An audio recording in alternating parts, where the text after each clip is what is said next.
جو بندہ چاہے جس چیز کو مرضی پکڑ لے. اور اسی طرح اس دن جس کا آپ کے سامنے ابتدا رکھی تھی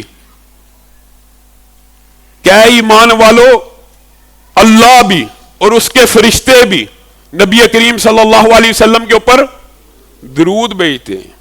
ان اللہ و ملائکتہ یصلون علی النبی یا ایھا الذین آمنوا صلوا علیہ وسلموا تسلیما. مجھے بتائیے آسمان کا رب ہے, آسمان کے فرشتے بلندیوں والے ہیں, وہ بلندیوں والے آسمان کے مکین, آسمان کے ملائکہ, عرش کا رب رسول اللہ پہ درود بھیجتے ہیں. اے پستیوں میں رہنے والوں, اگر وہ عروج چاہتے ہو فرشتوں والا تو نبی کریم صلی اللہ علیہ وسلم کے اوپر درود بھیجا کرو. جو ایک مرتبہ نبی کریم صلی اللہ علیہ وسلم پہ درود بھیجتا اللہ تعالیٰ اس کے اوپر 10 مرتبہ درود بھیجتے ہیں, اس کے 10 درجات کو بلند کرتے ہیں, 10 گناہوں کو معاف کرتے ہیں. اور صحیح حدیث کے الفاظ ہیں, صحیح حدیث کے, کہ جب بندہ اللہم صلی علی محمد پڑھ رہا ہوتا ہے, نماز والا درود یاد رکھنا ہے. چھوٹے درود پڑھنے کی اجازت ہے, چھوٹے درود کا اجر و ثواب ہے, لیکن حدیث میں جس درود کی یہ فضیلت بیان ہے وہ درود ابراہیمی ہے پورے کا پورا. اور اللہم صلی علی محمد وعلی آل محمد کما صلیت علی ابراہیم وعلی آل ابراہیم انک حمید مجید, اور اللہم بارک علی محمد وعلی آل محمد کما بارکت علی ابراہیم وعلی آل ابراہیم انک حمید مجید. یہ دو ہیں کہ ایک ہے؟ ایک ہے, یہ ایک ہے.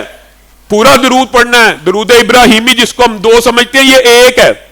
رسول اللہ صلی اللہ علیہ وسلم نے فرمایا جب تک بندہ یہ درود پڑھ رہا ہوتا ہے, جب تک سے مراد جتنی دیر پڑھے, گھنٹہ پڑھے, 2 گھنٹے پڑھے, جب تک وہ رسول اللہ کے اوپر یہ درود پڑھ رہا ہوتا ہے فرشتے اس کے اوپر درود پڑھ رہے ہوتے ہیں. اب اس بندے کی مرضی ہے فرشتوں کا کتنا درود لینا ہے, اس بندے کی مرضی ہے.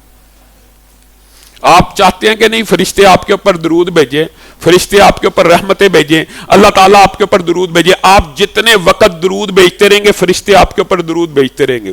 اور 10 مرتبہ پڑھنے سے مراد یہ دونوں کو ملا کے ایک گنتی ہے.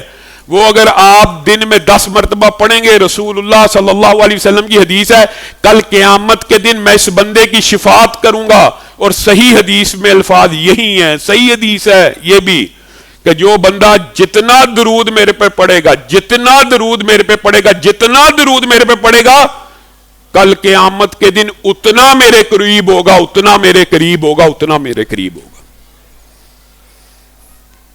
اس زمین کی پشت کے اوپر جو بندہ سب سے زیادہ درود پڑھے گا کل قیامت کے دن رسول اللہ کے اتنا قریب وہ ہوگا.